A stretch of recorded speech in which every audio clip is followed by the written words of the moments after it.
Hello everyone, welcome back to our channel science Vedas. आज हम लोग BSc first year first semester का जो क्वेश्चन पेपर है, जिसका हम लोगों ने पार्ट ए ऑलरेडी डिस्कस कर लिया है, उसके पार्ट बी को हम लोग यहाँ डिस्कस करेंगे। तो हमारा कोर्स टाइटल क्या है इस सब्जेक्ट का? वो है mathematical physics and Newtonian mechanics. और कोर्स आईडी क्या है? वो है PHY 101F। ठीक है।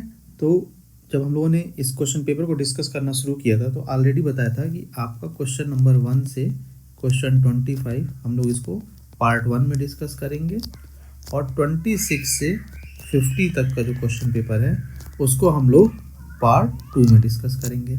तो पार्ट 1 ऑलरेडी डिस्कस्ड है और वीडियो आपकी प्लेलिस्ट में अवेलेबल है, तो आप लोग जाके उस पार्ट को देख सकते हैं। पार्ट 2 आज हम लोग डिस्कस कर रहे हैं, ये भी आपको प्लेलिस्ट में मिल जाएगा, तो इसको भी आप लोग देखिए और अच्छे से सॉल्व करिए। ठीक है। तो थोड़ा सा और इस क्वेश्चन पेपर के बारे में हम लोग डिटेलिंग कर लेते हैं। तो सबसे पहले इस जो ये पेपर है उसकी आईडी क्या है? 1063 है। चूँकि ये पार्ट 2 है तो इसमें हम लोग 26 से 50 क्वेश्चन को सॉल्व करेंगे। और जो मार्क्स टाइम आपको एलोकेट किया गया है टोटल 50 क्वेश्चन को सॉल्व करने के लिए, वो टाइम जो है वो 1 घंटा 30 मिनट है। मतलब 1 घंटे 30 मिनट में आपको टोटल 50 क्वेश्चंस को सॉल्व करना है। और जो मैक्सिमम मार्क्स हैं वो हैं आपके 75। तो हम कह सकते हैं कि जो हमारा 50 क्वेश्चन है, हर एक क्वेश्चन आपका 1.5 मार्क्स का है। अगर आप उसको राइट आंसर करते हैं तो आपको टोटल 1.5 मार्क्स मिल जाएंगे, कहीं नंबर नहीं कटेगा।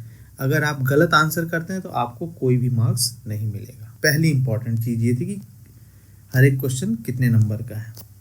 दूसरी इंपॉर्टेंट चीज़ क्या है कि कोई भी नेगेटिव मार्किंग नहीं है, नो नेगेटिव मार्किंग। इस क्वेश्चन पेपर में आपसे अगर कोई क्वेश्चन गलत हो जा रहा है तो नेगेटिव मार्किंग नहीं है। ये एक अच्छी चीज़ है, ताकि आपके मार्क्स जो हैं गलत क्वेश्चन करने पे जो सही क्वेश्चन के मार्क्स कम नहीं होंगे। अच्छा, एक और इन्फॉर्मेशन मैं दे दूं। जब ये क्वेश्चन पेपर को मैं सॉल्व कर रहा था तो मैंने ये पाया है कि काफ़ी क्वेश्चंस जो हैं वो नीट और IIT के एंट्रेंस एग्ज़ाम से लिए गए। ठीक है। यहाँ से बहुत ज़्यादा तो नहीं, लेकिन हाँ कुछ क्वेश्चंस मुझे वहाँ से भी दिखे हैं। इसीलिए इस पेपर का मैं डिटेल्ड सोल्यूशन बनाने का प्लान किया, ताकि आपको समझ में आए कि सोल्यूशन कैसे करें। तो आइए पार्ट 2 के फर्स्ट क्वेश्चन, जो कि क्वेश्चन नंबर 26 है, उसको हम लोग देखें। तो क्या कह रहा है? If vector A plus vector B is equal to vector A minus vector B, तब आपको क्या करना है? Then find the angle between vector A and vector B। आपको A और B के बीच में आपको एंगल कैलकुलेट करना है। आइए कैलकुलेट करते हैं। तो क्या करेंगे आप? Vector A plus vector B in a bracket square is equal to vector A minus vector B bracket whole square. इसको एक्सपेंड करते हैं। हम लोग इसको ऐसे लिख सकते हैं, vector A square plus vector B square plus 2 vector A dot vector B cos theta is equal to vector A square plus vector B square minus 2 vector A dot vector B cos theta. Okay. अब देखिए, vector A square plus vector B square left hand side और right hand side के आपस में cancel out हो जाएंगे। और ये जो 2-2AB है, इसको हम किस साइड में लेके आए? इसको हम लेके आ जाएं लेफ्ट हैंड साइड में। तो हम इसको ये लिख सकते हैं, 4 vector A dot vector B cos theta is equal to 0। Further आप 0 को अगर 0/4 करें तो 0 हो जाएगा। तो यहाँ पे क्या मिला? Vector A dot vector B cos theta is equal to 0। और साथ ही साथ हमें ये पता है कि जो वेक्टर A है और वेक्टर B है, ठीक है, वेक्टर A ये नल वेक्टर नहीं है और वेक्टर B भी आपका 0 नहीं है। मीन्स इससे हम क्या कंक्लूड करेंगे कि जो कॉस थीटा है, एंगल है cos theta, it is equal to 0। Means इसमें देखिए दो पार्ट है, एक तो वेक्टर A डॉट B और कॉस थीटा। इसमें से कोई एक 0 है तभी ये 0 है, तो A और B आपका 0 नहीं है, तो कॉस थीटा इक्वल टू 0 है। तो थीटा यहाँ से आप निकाल लेंगे कि नहीं निकाल लेंगे? थीटा इज इक्वल टू क्या हो जाएगा, कॉस इनवर्स 0, और ये कब होता है, जब ये 90 डिग्री होता है। तो आपका आंसर बी सही है। ये क्वेश्चन 26 जो है मुझे अच्छे से याद है, ये आईआईटी या नीट से लिया गया है, उसके एंट्रेंस एग्जाम से। आप इसको क्रॉस वेरीफाई कर सकते हैं। आइए क्वेश्चन नंबर 27 देखते हैं। बहुत बेसिक क्वेश्चन है, इसमें कुछ डिटेल डिस्कशन नहीं करना है। क्या पूछ रहा है, if vector A is irrotational then कौन सी कंडीशन सही है, curl of A is equal to 0, curl of vector A is equal to 0, option B सही है। क्वेश्चन नंबर 28 को देखिए, if vector A is solenoidal, अगर सोलिनॉइडल है उस केस में divergence of vector A is 0। Question number 29 क्या कह रहा है, क्वेश्चन नंबर 29 कह रहा है the transverse velocity of a particle moving in a plane is given by, transverse velocity का फार्मूला सीधे पूछा है, क्या होता है, R D theta upon D T, option B सही है। ओके देखिए 27 से 29 तक तो बहुत सिंपल है, जो जो इम्पोर्टेंट है थोड़ा सा उसमें मुझे लगता है कि आपको एक्सप्लेन करके समझाना चाहिए, मैं बस उसी क्वेश्चंस को एक्सप्लेन कर रहा हूँ। कुछ तो डायरेक्ट फार्मूला है, जैसे आपका 27, 28, 29 डायरेक्ट फार्मूला है, तो ये तो आपको याद होगा, इसको ज़्यादा एक्सप्लेन करने की ज़रूरत नहीं। इसका डेरिवेशन का वीडियो हम अपलोड कर देंगे। क्वेश्चन नंबर 30 देखिए क्या कह रहा है, ये कह रहा है in damped harmonic oscillation total energy of oscillator exponentially decrease करता है। कैसे डिक्रीज करता है, वो कुछ इस तरीके से डिक्रीज करता है, तो इसको हम लोग क्या कहते हैं, एक्सपोनेंशियली डिक्रीज। कौन सा ऑप्शन सही होगा, ये होगा आपका ऑप्शन बी करेक्ट होगा। क्वेश्चन नंबर 31 देखिए क्या कह रहा है, the maximum velocity and acceleration of harmonic oscillator is V max and A max है। तो वी मैक्स आपका क्या है, वी मैक्स है आपका मैक्स वेलोसिटी है, मैक्सिमम वेलोसिटी है, और ए मैक्स क्या है आपका, मैक्सिमम एक्सेलरेशन है। उसके बाद पूछ रहा है its time period in terms of V max and A max. अगर वी मैक्स ए मैक्स आपको दिया हुआ है तो टाइम पीरियड का डेरिवेशन आपसे पूछ रहा है in terms of the maximum velocity और मैक्सिमम एक्सेलरेशन। तो आइए V max is equal to क्या है, ए मैक्स इंटू ओमेगा, और आपका ए मैक्स क्या फार्मूला क्या होता है मैक्सिमम एक्सेलरेशन का, ए मैक्स ओमेगा स्क्वायर। ठीक है, अब आइए सपोज हमने इसको कह दिया इक्वेशन 1 है, this is our equation 2, equation 1 divide by equation 2 कर दिया मैंने, तो क्या मिल गया आपको, V max upon A max is equal to A max omega divided by A max omega square. A max cancel हो गया, एक ओमेगा टर्म यहाँ से कैंसिल हो गया। अब आइए यहाँ पे देखिए, ओमेगा हमें क्या पता होता है, ओमेगा सर हमें पता होता है 2 पाई बाई टी, तो यहाँ से हम ये लिख सकते हैं कि T is equal to 2 pi by omega, या इसको हम लोग ऐसे भी लिख सकते हैं 2 pi multiplied by 1 by omega, और यहाँ पे ये जो इक्वेशन है इसको हमने 3 का है, यहाँ पे 1 बाई ओमेगा की वैल्यू क्या है, तो वो है सर हमें 2 pi v max divide by A max. कौन सा ऑप्शन सही हुआ, option A. Question number 32 in LCR series circuit the damping is due to, किसकी वजह से डैम्पिंग होता है, रेजिस्टेंस, ऑप्शन ए जो है वो करेक्ट ऑप्शन है। क्वेश्चन नंबर 33 बहुत इंपॉर्टेंट क्वेश्चन है, बहुत अच्छा क्वेश्चन है, इंपॉर्टेंट तो नहीं कहेंगे, काफ़ी अच्छा एक क्वेश्चन है। एक काम करते हैं, यहाँ पे मैं आपको इसका ऑप्शन बता दे रहा हूँ कि ऑप्शन कौन सा सही है, बाद में इसको हम लोग डेराइव करेंगे। ओके, तो क्वेश्चन नंबर 33 का आपका option B is the right option. इसको हम लोग डेराइव करेंगे क्योंकि काफ़ी अच्छा क्वेश्चन है। देखिए कुछ क्वेश्चन को इसलिए डेराइव कर रहे हैं क्योंकि सम टाइम इसी क्वेश्चन के बेसिस पे थोड़ा सा इसको ट्यून किया जाएगा और एक नया क्वेश्चन बन जाएगा। कुछ तो डायरेक्ट है जिसमें डायरेक्ट फार्मूला पूछ लेना, डायरेक्ट स्टेटमेंट पूछ लेना, तो उसमें कुछ ट्यूनिंग नहीं होगी। लेकिन कुछ में कुछ को ट्यून करके एक नया क्वेश्चन बनाया जा सकता है, इसलिए उस क्वेश्चन को हम एक्सप्लेन करेंगे। क्वेश्चन नंबर 34 देखिए क्या कह रहा है, what is the frequency with which forced periodic oscillation oxalate, किस फ्रीक्वेंसी पे फोर्स्ड पीरियोडिक ऑक्सीलेशन ऑक्सीलेट करता है, क्या होती है उसकी फ्रीक्वेंसी।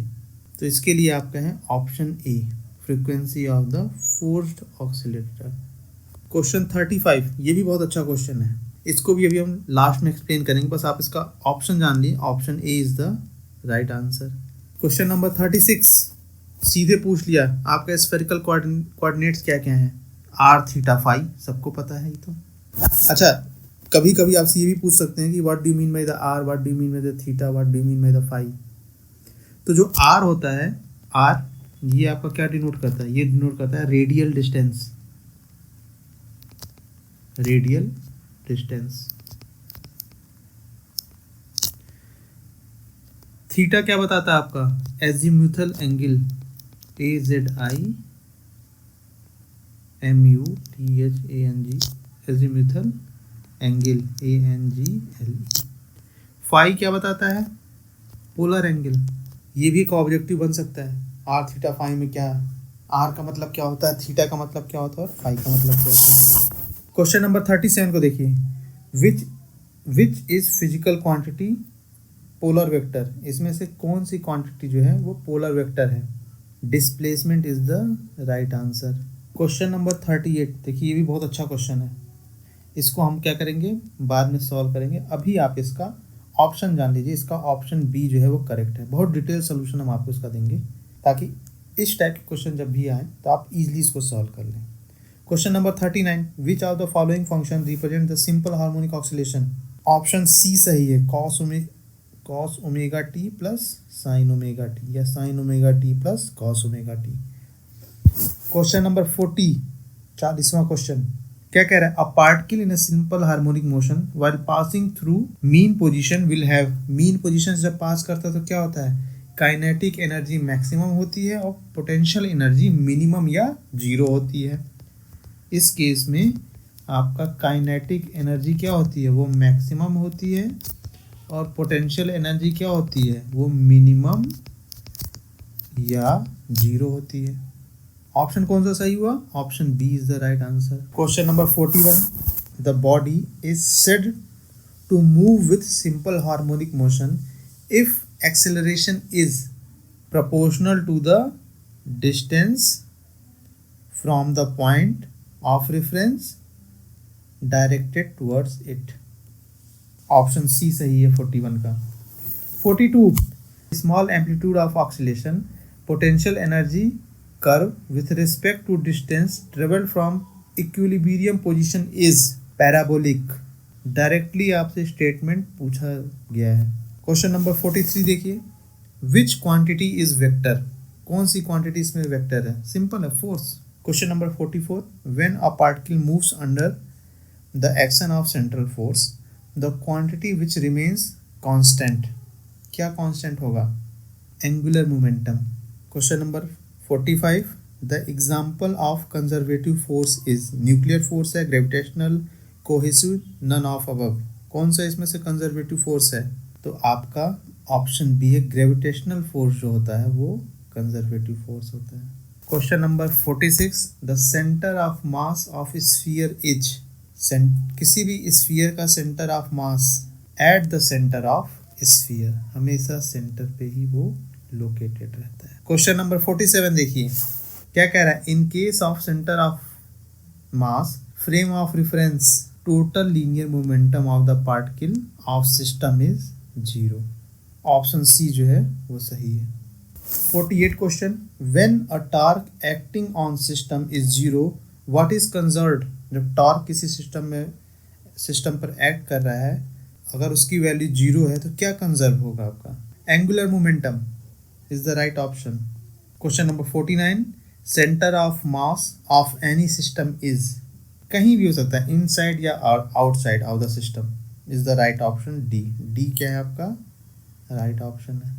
क्वेश्चन नंबर 50, 50वां क्वेश्चन देखिए, लास्ट क्वेश्चन है, इसमें क्या कर रहा है, the total linear momentum of system of particle remains always constant, कब कांस्टेंट होगा, no resultant force is acting on the system. तो ये तो आपके क्वेश्चंस हो गए, सारे क्वेश्चंस के आपके आंसर्स आपको मिल गए हैं। अब आइए जो क्वेश्चंस मैंने कहा है, जैसे आपका क्वेश्चन नंबर 33 है, 35 है और आपका क्वेश्चन नंबर 38 है, इसको हम लोग सॉल्व करते हैं। बहुत अच्छा क्वेश्चन है, आप लोग सॉल्व करिए, आप लोगों को काफ़ी अच्छा लगेगा। तो आइए जो डिटेल डिस्कशन है क्वेश्चन नंबर 33 का, उसको हम लोग अब सॉल्व करते हैं। तो क्वेश्चन नंबर 33 क्या कह रहा है? Instantaneous displacement of a particle of mass m executing simple harmonic motion under force constant k is this one। ये क्या आपका डिस्प्लेसमेंट है, where omega is equal to under root K by M. ये तो आपको इन्फॉर्मेशन दे दी। अब पूछ क्या रहा है? Find the time average of kinetic energy over a time period capital T. तो हमें क्या दिया है? हमें दे दिया displacement x is equal to A sine omega T plus five. तो इस फॉर्मूले की हेल्प से हम लोग वेलोसिटी कैलकुलेट कर सकते हैं कि नहीं कर सकते हैं? v इज इक्वल टू क्या होता है? dx upon dt। तो अगर इसको हम लोग डिफ्रेंशिएट करें with respect to time t, तो हमें क्या मिलेगा? a omega cos omega T plus five. ठीक है, तो ये हो गया हमारा वेलोसिटी का इक्वेशन, जिसको हमने कह दिया इक्वेशन नंबर 1। अब हम क्या कर सकते हैं? अब हम कैलकुलेट कर सकते हैं काइनेटिक एनर्जी के ई। क्या होता है वो? 1/2 mv²। अब v की जो वैल्यू हम लोगों ने इक्वेशन 1 में ऑलरेडी पुट कर कैलकुलेट कर रखी है, तो हम क्या मिलेगा हमें kinetic energy? Half m a² omega square cos square omega T plus five. अब सपोज कर लिए इस टर्म को मैंने कह दिया थीटा, तो ये क्या दिख रहा है आपको? ये दिख रहा है आपको cos square theta, cos square theta. और इसका एक फॉर्मूला होता है, अगर इसको कॉस टू थीटा के फॉर्म में लिखें तो हम लोग लिख सकते हैं कि नहीं, 1 plus cos 2 theta divided by 2। ठीक है, तो अब इस इक्वेशन को, जो काइनेटिक एनर्जी का इक्वेशन है, इसको फर्दर सिंप्लीफाई कर देते हैं। तो हमारे पास क्या हो गया? 1/2 ma² omega square in bracket 1 plus cos 2 omega T plus 5 divided by 2। अब हम लोग क्या कैलकुलेट करने जा रहे हैं? अब हम लोग कैलकुलेट करने जा रहे हैं average of kinetic energy. Average को हम AVG से डिनोट कर रहे हैं, ऑफ काइनेटिक एनर्जी, जो कि होता है 1/T integration 0 to over the time period T kinetic energy integrated with dt। इस इक्वेशन को मैंने कह दिया दिस इज इक्वेशन नंबर 2। तो आइए इसमें इक्वेशन 2 को सब्स्टिट्यूट करते हैं इक्वेशन 3 में। ये हमारा इक्वेशन 3 है, तो हमें क्या मिलेगा? 1/T integration 0 to T। ठीक है, अच्छा ये 1/2 को अगर हम बाहर लिख लें तो हम इसको ऐसे लिख सकते हैं 1/4 ma² ओमेगा स्क्वायर हो गया in bracket 1 plus cos 2 omega T plus 5 bracket close and dt। अब जो ये टर्म है, ये टर्म हमारा कांस्टेंट है, तो इसको हम एकदम कंप्लीटली बाहर निकाल ले रहे हैं। तो ये क्या हो जाएगा आपका? ये हो जाएगा ma² omega square upon 4 T integration of 0 to T in a bracket 1 plus cos 2 omega T plus 5 and bracket close dt। ठीक है, अच्छा एक बात आप जान जाइए कि जो कॉस थीटा होता है, इसका अगर आप एवरेज निकालेंगे तो वो 0 होता है। तो ये टर्म जो होगा आपका, ये क्या हो जाएगा? ये हो जाएगा 0। तो अब क्या बचा, अब हमारे पास बचा sir M A square omega square upon 4t integration of 0 to t limit dt। ठीक है, तो फर्दर इसको आप सॉल्व करेंगे तो आपको क्या मिलेगा, M A square omega square divided by 4 capital T into T, capital T cancel out हो गया। तो हमारे पास एवरेज ऑफ काइनेटिक एनर्जी क्या आया, एवरेज ऑफ काइनेटिक एनर्जी हमारे पास क्या आया, तो वो आ गया 1/4 M A square omega square. अच्छा, ये तो सर ऑप्शन आ ही नहीं रहा है, तो आप यहाँ पे देखेंगे कि वेयर ओमेगा की वैल्यू दी हुई है। ओमेगा हमें क्या दिया है, ओमेगा हमें दिया √k/m। ठीक है, अगर हम इसको स्क्वायर कर दें तो हमें क्या मिलेगा, omega square is equal to k/m। अगर इसको हम फर्दर सिंप्लीफाई करें तो हम k is equal to omega square m लिख सकते हैं कि नहीं लिख सकते हैं। ठीक है, अब ये जो आपकी k की वैल्यू है, k is equal to omega square m, इसको हम इक्वेशन नंबर 4 में अगर सब्स्टिट्यूट करें तो हमें क्या मिलेगा, average of kinetic energy is equal to 1/4 m omega square की जगह हम लिख देंगे k और a स्क्वायर। अब हमें ऑप्शन दिख रहा होगा कि हमारा ऑप्शन बी जो है वो राइट ऑप्शन है। तो ये तो हो गया आपका क्वेश्चन नंबर 33 का डिटेल्ड एक्सप्लेनेशन। अब आइए हम लोग क्वेश्चन नंबर 35 को समझते हैं, इसका क्या डिटेल एक्सप्लेनेशन होगा उसको देखते हैं। ये क्या कह रहा है, सबसे पहले कि period of oscillation of pendulum, period of oscillation of pendulum of length L suspended from the roof of a vehicle which is moving without friction down side में मूव कर रहा है with a plane of inclination alpha. इसका कहने का मतलब ये है कि पहले हम फिगर एक ड्रॉ कर लेते हैं। ठीक है, अब ये एक प्लेन है, कितने एंगल पे इंक्लाइंड है सर, तो ये जो है ये हमारा अल्फा एंगल पे इंक्लाइंड है। यहाँ से क्या हो रहा है, कार मूव कर रही है, ये जो है ये कार मूव कर रही है। ठीक है, अब इस कार के रूफ से आपका क्या है, एक पेंडुलम जो है वो लटक रहा है। तो अगर हम देखेंगे तो इस डायरेक्शन में जो आपका फोर्स होगा एम जी, ये होगा आपका साइन अल्फा, और इस डायरेक्शन में जी साइन अल्फा। ठीक है, अच्छा, इस पेंडुलम का एक ग्रेविटेशनल फोर्स लग रहा होगा, वो कुछ इस डायरेक्शन में लगेगा, इसको हम कह दिए जी, और एक अपवर्ड डायरेक्शन में भी फोर्स लगेगा। अगर हम इसको कैलकुलेट करें तो वो क्या होगा, जैसे ये आपका रिजल्टेंट फोर्स है और ये अल्फा है, अल्फा, तो एक्स एक्सिस के डायरेक्शन में क्या आपका लगेगा, g sine alpha cos alpha, और वाई के डायरेक्शन में क्या लगेगा, g sine alpha again sine alpha, तो ये हो जाएगा साइन स्क्वायर अल्फा। अगर हम कैलकुलेट करें जो फोर्स है F is equal to M A, ये किसके बराबर है, तो ये बराबर है हमारा एम जी साइन अल्फा के। m दोनों डायरेक्शन से, दोनों साइड से कैंसिल आउट हो गया, तो क्या मिला हमें, a is equal to G sine alpha. अब हम क्या करते हैं, ये तो एक्सेलरेशन हो गया। अगर हम एक्सियल एक्सेलरेशन कैलकुलेट करें जो कि हमारा होगा ax क्या आपका हो जाएगा, जी साइन अल्फा कॉस अल्फा, और जो y एक्सिस के अक्रॉस एक्सेलरेशन होगा वो क्या हो जाएगा, कैपिटल जी, ये अपोजिट एक दूसरे को लग रहा है, ये और ये माइनस जी, और ये हो जाएगा आपका साइन स्क्वायर अल्फा। अब अगर हमें नेट एक्सेलरेशन कैलकुलेट करना है, नेट एक्सेलरेशन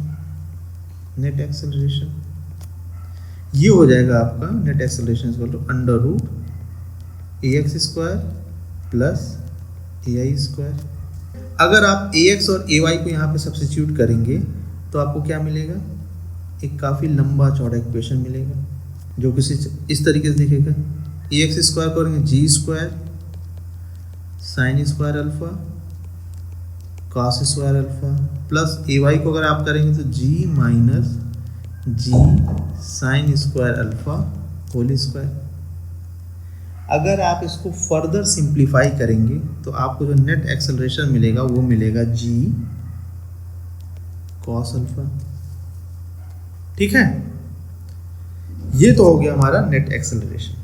अब जो हमारा फॉर्मूला होता है period of oscillation time t is equal to 2 pi under root capital L by net acceleration, क्या था हमारा g कॉस अल्फा। ये आपका फाइनल एक्सप्रेशन निकल के आ रहा है। तो अगर आप इसमें मैच करेंगे तो आपका कौन सा सही होगा सर? वो हमारा सही होगा ऑप्शन नंबर ए। तो ये हो गया इसका प्रॉपर सोल्यूशन। आइए अब हम लोग नेक्स्ट या फिर क्या है लास्ट क्वेश्चन जो हमने कहा था डिटेल में डिस्कस करेंगे, क्वेश्चन नंबर 38, उसको अब हम लोग सॉल्व करते हैं। देखिए इसमें क्या कह रहा है। सबसे पहले कोई भी आप इस टाइप के क्वेश्चन को अगर आप अटेम्प्ट करने जा रहे हैं, सबसे पहला काम आपको इन्फॉर्मेशन गैदर करना है। ठीक है, देखिए सबसे पहले क्या कह रहा है, एक बॉल है जिसका मास जो है वो 50 ग्राम है। वो एक प्लेन सरफेस पे स्ट्राइक कर रहा है, मतलब एक सरफेस है, सपोज करिए ये आपका एक सरफेस है। एक बॉल जो है सपोज करिए एक हमारा बॉल है, वो क्या कर रहा है, प्लेन सरफेस पे स्ट्राइक कर रहा है। किस एंगल पे? 45 डिग्री के एंगल पे कर रहा है। तो अगर सपोज करिए ये आपका स्ट्रेट अगर हम करें तो ये जो एंगल है वो 45 डिग्री। और फिर क्या कह रहा है कि जो इस बॉल की स्पीड है वो क्या है, 2 मीटर पर सेकेंड है। ठीक है, आप कह रहा है it is reflected with the same angle, मतलब सेम एंगल से क्या रहा है वो रिफ्लेक्ट हो रहा है। एंड स्पीड, एंगल और स्पीड सेम है, मीन्स ये भी आपका 45 डिग्री है और बॉल इस दिशा में जा रहा है और ये 2 मीटर पर सेकेंड की स्पीड से रिफ्लेक्ट बैक हो रहा है हमारा बॉल। हमने बॉल यहाँ पे बना दिया। तो अब कह रहा है इस कंडीशन के लिए आपको क्या करना है, it's momentum will be change. आपको चेंज इन मोमेंटम कैलकुलेट करना है। अब हमें कैलकुलेट क्या करना है, हमें कैलकुलेट करना है चेंज इन मोमेंटम।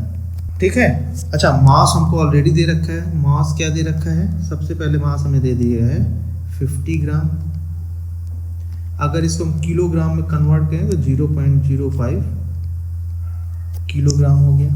अब आइए हम लोग वेलोसिटी के कंपोनेंट्स को कैलकुलेट कर रहे हैं। क्योंकि एंगल दिया है तो डायरेक्टली हम 2 मीटर पर सेकेंड को नहीं ले सकते।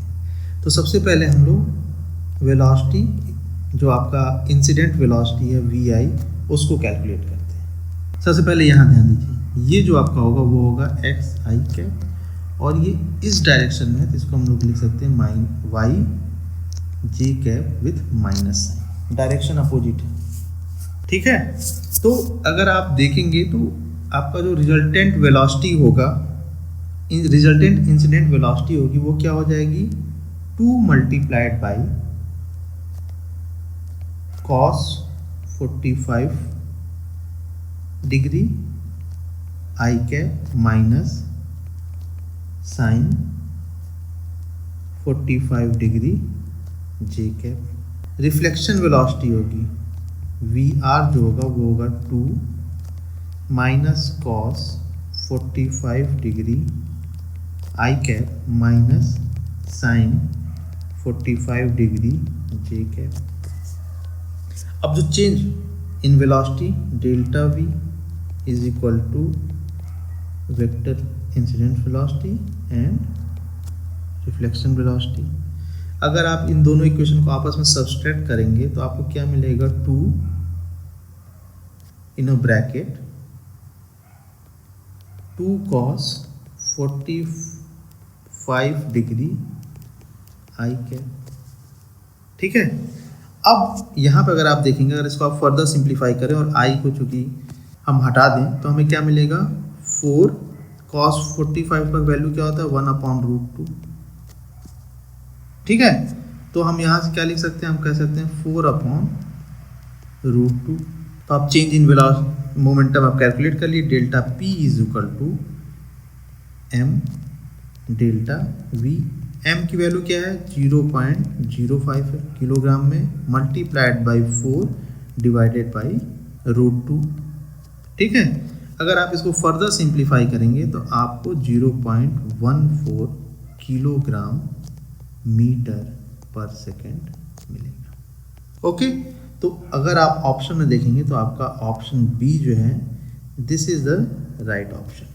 तो आज के लिए बस इतना ही। Thank you very much for watching our videos. Please like share and subscribe to our channel, और साथ ही साथ कमेंट करना मत भूलिएगा कि आप कौन से यूनिवर्सिटी के स्टूडेंट हैं। Okay and bye.